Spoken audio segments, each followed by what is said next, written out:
దెందులూరులో tension వాతావరణం కొనసాగుతోంది. మాజీ ఎమ్మెల్యే చింతమనేని ప్రభాకర్ పై మరో కేసు నమోదైంది.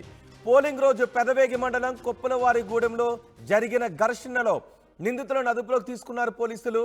వైసీపీ కార్యకర్తపై కత్తెరతో దాడి చేశారు టీడీపీ కార్యకర్త రాజశేఖర్ను పెదవేగి పోలీసులు అదుపులోకి తీసుకుని స్టేషన్ కు తరలించారు. పోలీసులతో చింతమనేని ప్రభాకర్ సమయంలో వాగ్వాదానికి దిగారు. పోలీసులు అదుపులో ఉన్న రాజశేఖర్ను తీసుకుని వెళ్లారు చింతమనేని.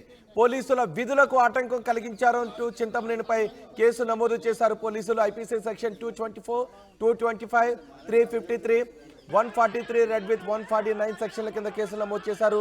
చింతమనేనిని అరెస్ట్ చేయాలని వైసీపీ కార్యకర్తలు ఆందోళన చేస్తున్నారు. దీనిపై మరింత సమాచారం మా ప్రతినిధి మణికుమార్ అందిస్తారు. మణికుమార్, ఏంటి చింతమనేని నివాసం దగ్గర పరిస్థితి? చింతమనేనిపై పోలీసుల విధులకు ఆటంకం కలిగించారంటూ కేసులు నమోదు చేసినట్టుగా తెలుస్తోంది. ఏంటి అక్కడ పరిస్థితి?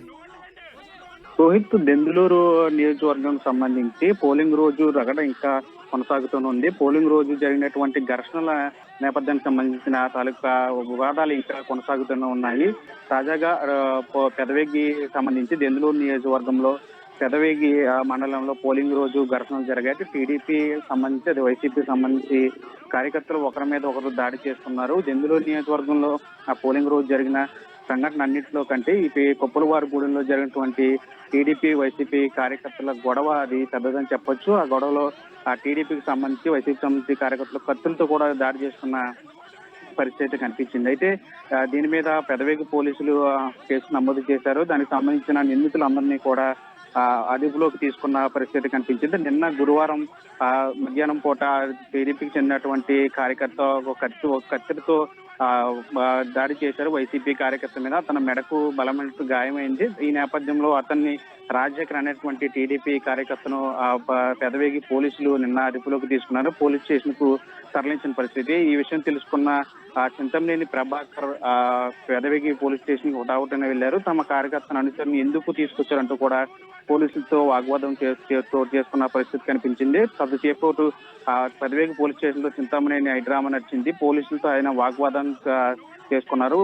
వారిద్దరి మధ్య కూడా మాటలు ఎదుర్కొనడం జరిగింది. అయితే అక్కడ ఉన్నటువంటి రాజశేఖర్ అనేటువంటి నిందితుడిని చింతమనేని ప్రభాకర్ వెంటనే అక్కడ ఉన్న కారులో ఎక్కించుకొని వెళ్ళిపోయారని చెప్పి కూడా పోలీసులు ఆగ్రహం వ్యక్తం చేశారు. దీనికి సంబంధించి చింతమనేని పైన మరో కేసు నమోదైంది. ఇప్పటికే చింతమనేని మీద అభ్యర్థులందరిలో కంటే చింతమనేని మీద ఎక్కువ కేసులు ఉన్నాయి. తాజాగా ఈ వివాదం నేపథ్యంలో నిన్న పెదవేగి పోలీస్ స్టేషన్ లో చింతమనేని ప్రభాకర్ పోలీసుల విధులకు ఆటంకం కలిగించారనే నేపథ్యంలో అతని మీద కేసులు కూడా నమోదు చేశారు. 224, 225, 353, 143 అలాగే రెడ్ విత్ 145 సెక్షన్ల కింద కేసులు అయితే నమోదు చేశారు. ఈ నేపథ్యంలో చింతమనేని ప్రభాకర్ మీద కేసు నమోదు చేశారు అని తెలియటంతో అటు వైసీపీ కార్యకర్తలు కూడా అందరూ కూడా పెదవేగి పోలీస్ స్టేషన్ కు వచ్చి అక్కడ కూడా హత్యలు చేశారు.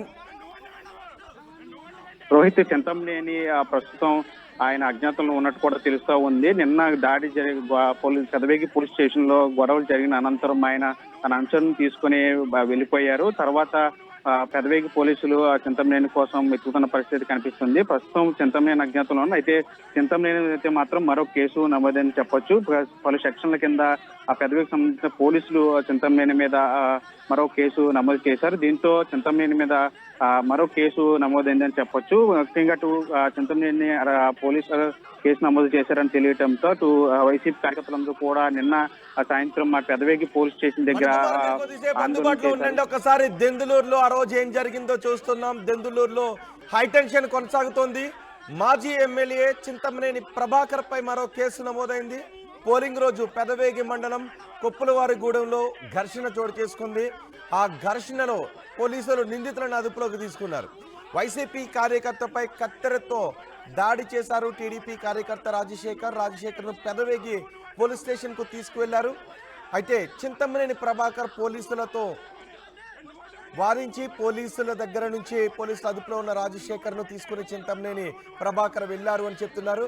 పోలీసుల విధులకు ఆటంకం కలిగించారు అని పోలీసులు చింతమనేనిపై ఐపీసీ లో పలు సెక్షన్ల కింద కేసులు నమోదు చేశారు. చింతమనేనిని అరెస్ట్ చేయాలని వైసీపీ కార్యకర్తలు ఆందోళన చేస్తున్నారు. మా ప్రతినిధి మణికుమార్ మనకి అందుబాటులో ఉన్నారు. మణికుమార్, ఏంటి పరిస్థితి? ఇప్పుడు చింతమనేని అజ్ఞాతంలో ఉన్నారు అని చెప్తున్నారు. చింతమనేనిని ఇప్పుడు అదుపులోకి తీసుకునే అవకాశం ఉందా ఈ సెక్షన్ల కింద? ఖచ్చితంగా ఇప్పటికైతే చింతమనేని ప్రభాకర్ అభ్యర్థులు ఎన్నికల్లో పోటీ చేసే అభ్యర్థులు అందరిలో కంటే ఆయన ఎక్కువ కేసులు నమోదైనటువంటి అభ్యర్థిగా ఆయన పేరొందారు. ఇప్పుడు ప్రస్తుతం మరోసారి ఇప్పుడు తాజాగా ఎన్నికలకు సంబంధించి పోలింగ్ నేపథ్యంలో ఆయన మీద మరో కేసు నమోదవడంతో ఇప్పుడు అంతా కూడా చింతమనేని టార్గెట్ గా కూడా రాజకీయాలు జరుగుతున్నాయని చెప్పొచ్చు. ఇప్పుడు ప్రస్తుతం చింతమనేని ప్రభాకర్ మీద నిన్న పెదవేగి పోలీస్ స్టేషన్ లో కేసును నమోదు చేశారు. అయితే చింతమనేని అక్కడ పోలీసులకు విధులకు ఆటంకం కలిగించిన నేపథ్యంలో పోలీసులు ఈ కేసును నమోదు చేశారు. అయితే 224, 225, 143, 353 అలాగే రెడ్ విత్ 149 సెక్షన్ల కింద కూడా ఆయన మీద కేసులు నమోదు చేశారు. ప్రస్తుతానికి ఈ కేసుల నేపథ్యంలో చింతమనేని ఖచ్చితంగా అరెస్ట్ చేస్తారని కూడా అందరూ కూడా భావిస్తూ ఉన్నారు. ఖచ్చితంగా చింతమనేని త్వరలోనే పోలీసులు అదుపులోకి తీసుకుంటారనే ఒక ప్రచారం కూడా జరుగుతుంది. అయితే చింతమనేని ఏం జరిగింది మొత్తం ఈ గొడవ పూర్వపరాలేంటి? అయితే గొడవకు సంబంధించి మే 11 జరిగిన పోలింగ్ రోజు దెందులూరు నియోజకవర్గంలో కొప్పులవారిగూడెంలో అటు టీడీపీ వైసీపీ కార్యకర్తల మధ్య ఒక దారుణమైనటువంటి సంఘర్షణ జరిగింది. ఘర్షణలో అటు టీడీపీ కార్యకర్తలు వైసీపీ కార్యకర్తల మీద కూడా దాడులు జరిగింది. అయితే ఈ దాడికి సంబంధించి పెదవేగి మండలానికి సంబంధించి పోలీసులు దీని మీద కేసులు నమోదు చేశారు. అందుకు సంబంధించిన నిందితులందరూ కూడా అదుపులో తీసుకుంది. ఈ క్రమంలో నిన్న గురువారం టీడీపీకి చెందినటువంటి రాజశేఖర్ అనే ఒక కార్యకర్త వైసీపీ కార్యకర్త మీద ఆ రోజు జరిగిన ఘర్షణలో కత్తెరతో మెడపైన దాడి చేశారు. అతను తీవ్రమైన గాయాలై ఆయన ఆసుపత్రిలో ఉన్నారు ప్రస్తుతం. అయితే దీనికి సంబంధించి ఆ రాజశేఖర్ను నిన్న పెదవేగి పోలీసులు అదుపులోకి తీసుకున్నారు. అదుపులోకి తీసుకున్న వెంటనే ఈ విషయం వెంటనే తెలుసుకున్న చింతమనేని ప్రభాకర్ తమ కార్యకర్తను అనుసరణి పోలీసులు అదుపులోకి తీసుకున్నారని తెలియడంతో వెంటనే హుటాహుటిన పెదవేగి పోలీస్ స్టేషన్కి వెళ్లారు. అక్కడ పోలీసులతో ఆయన మాటల యుద్ధం నడిచింది. ఎందుకు మా కార్యకర్తను అనుసరణ తీసుకొచ్చారు, ఏ నోటీస్ ఇచ్చి పంపించకుండా ఎందుకని ఇతన్ని ఇక్కడ ఉంచి నిర్బంధిస్తున్నారంటూ కూడా పోలీసులతో వాగ్వాదం చేసుకున్నట్టు కూడా తెలుస్తుంది. చాలాసేపు పెదవేగి పోలీస్ స్టేషన్ లో గందరగోళ పరిస్థితులు నెలకొన్నాయి. చింతమనేని వర్సెస్ పోలీసులు హైడ్రామా నడిచింది. తర్వాత చింతమనేని ప్రభాకర్ పోలీసులతో వాగ్వాదంతో చేసుకుని అక్కడ ఉన్నటువంటి రాజశేఖర్ అన్నటువంటి ఆ నిందితుడిని అక్కడి నుంచి వెంటనే కారులు ఎక్కించుకొని తీసుకెళ్లిపోయారనే ఒక ఆరోపణల నేపథ్యంలో ఇక్కడ చింతమనేని ప్రభాకర్ పోలీసులు విధులకు ఆటంకం కలిగిస్తున్నారు. అందుకనే ఆయన మీద కేసులు నమోదు చేసామని చెప్పి పోలీసులు కూడా చెప్తున్న పరిస్థితి కనిపిస్తుంది. ఏదేమైనప్పటికీ కూడా చింతమనేని ప్రభాకర్ మీద మరోసారి ఇంకో కేసు నమోదవడంతో ఎన్నికలు రానున్న నేపథ్యంలో ఫలితాలకు కొద్ది రోజుల ముందులోనే మరో కేసు చింతమనేని మీద పడటంతో ఇప్పుడంతా కూడా సర్వత్రా ఆసక్తిగా మారింది. చింతమనేని పోలీసులు అరెస్ట్ చేస్తారా లేదా చింతమనేని ఎట్లాంటి కార్యాచరణ చేస్తారు, ఏ విధంగా దెందులూరు రాజకీయాలు మాట్లాడి కూడా అందరూ కూడా సర్వత్రా ఆసక్తిగా ఎదురు చూసే పరిస్థితి కనిపిస్తుంది. రోహిత్. రైట్ మణికుమార్, దెందులూరులో టెన్షన్ వాతావరణం కొనసాగుతోంది. మాజీ ఎమ్మెల్యే చింతమనేని ప్రభాకర్ పై మరో కేసు నమోదైంది. పోలింగ్ రోజు పెదవేగి మండలం కొప్పులవారిగూడెంలో ఘర్షణ చోటు చేసుకుంది. ఆ ఘర్షణలో నిందితులను పోలీసులు అదుపులోకి తీసుకున్నారు. అయితే వైసీపీ కార్యకర్తపై కత్తెరతో దాడి చేసిన టీడీపీ కార్యకర్త రాజశేఖర్ ను పోలీసులు అదుపులోకి తీసుకుని పెదవేగి స్టేషన్ కు తీసుకెళ్లారు. పోలీసులతో ప్రభాకర్ వాగ్వాదం చేసి పోలీసులు అదుపులో ఉన్న రాజశేఖర్ ను తీసుకుని చింతమనేని అక్కడి నుంచి వెళ్లిపోయారు. పోలీసుల విధులకు ఆటంకం కలిగించారని చింతమనేనిపై ఐపీసీలో పలు సెక్షన్ల కింద కేసులు నమోదు చేశారు. చింతమనేనిని అరెస్ట్ చేయాలని వైసీపీ కార్యకర్తలు ఆందోళన చేస్తున్నారు.